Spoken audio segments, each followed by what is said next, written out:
No response, just removal. I'm starting my life lessons playlist. This is the first one. I just turned 46. I've lived a lot of life, done a lot of things, and I have a lot of experience. We've all heard the best response is no response. I like to take it a step further and just completely remove myself from the situation. Nothing pisses off a person wanting a reaction more than you not giving it to them.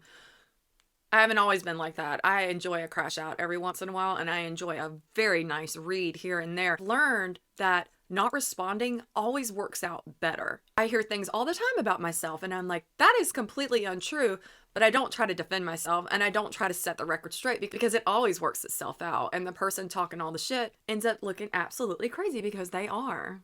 I used to be really confrontational in my 20s, early 30s, because I always had to make sure that I was setting the record straight. Nobody was going to talk about me any type of way.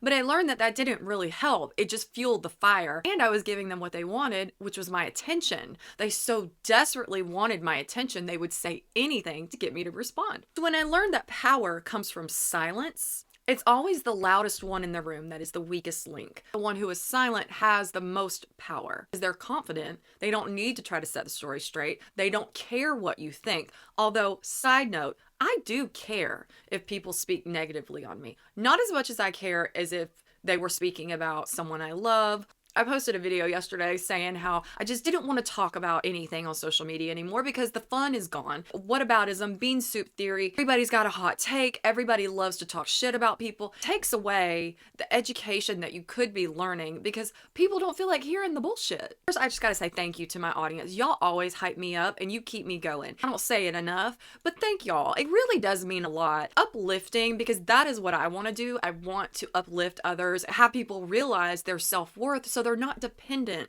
on someone else making them feel good. And then there are also comments of, I don't know why you let these people get to you. I don't know why you worry about what the internet says about you. And while that is true, I need to tweak that a little bit. It doesn't affect my day-to-day life as being a wife and a mother and a business owner. But when you're constantly having things thrown at you, at some point it ends up feeling like a wet blanket. I never want to get to the point to where things just don't bother me and I allow them, because that can become very dangerous. And I fear that that is where social media is at right now, because everybody feels that they have to be tough, be able to take what's thrown at you, leave the comments up, let anybody say what they want and not care.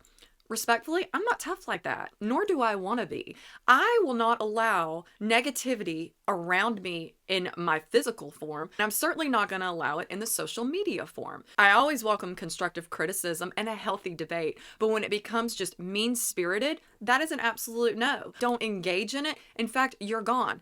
I'm so not engaged in it that I have somebody do that for me. I don't even see 90% of the negativity that is being thrown at me because it's already gone before I look.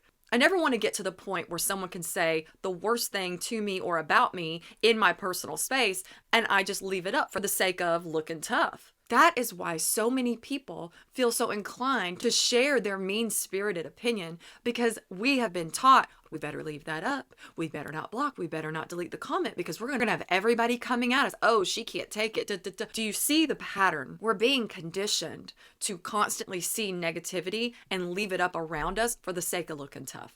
And I'm here to say, honey, it ain't tough. Being tough is setting a boundary. Being tough is saying, I do not condone. I will not allow it. This doesn't just go for social media. This goes for real life. If someone is sitting wrong with me or being verbally abusive or making me feel badly about myself, they're out. I don't care how long I've known them or if we share blood. If you make me feel like shit, you are out. And the thing about setting a boundary is going to piss a lot of people off. Just know that your boundaries mean more than their comfort. Your boundaries make you the villain, then put some horns on my head and villainize me all you want up in that group chat. I'm okay with it because I'm at peace. I no longer walk on eggshells to create comfort for your bad behavior. You don't have to like me, but you are not going to disrespect me, at least in my personal space. What you choose to do on your own is up to you, and everything else that you could be doing with your life, you choose to speak negatively about me, that says a lot more about you than it does me. So remember, remove yourself rather than responding. If you do choose to respond, make sure you slept on it and you're not coming from full gear emotion. Have your facts ready, write them down to the point of what time it was when it happened, what you had on, what they had on, what was the weather. So you have the facts of exactly what happened and why something made you feel a certain way. And if the person tries to gaslight you and said it didn't happen, you simply say, I'm not going to argue about the way that you made me feel. You know the saying, you may forget exactly what is said, but you never forget how someone made you feel.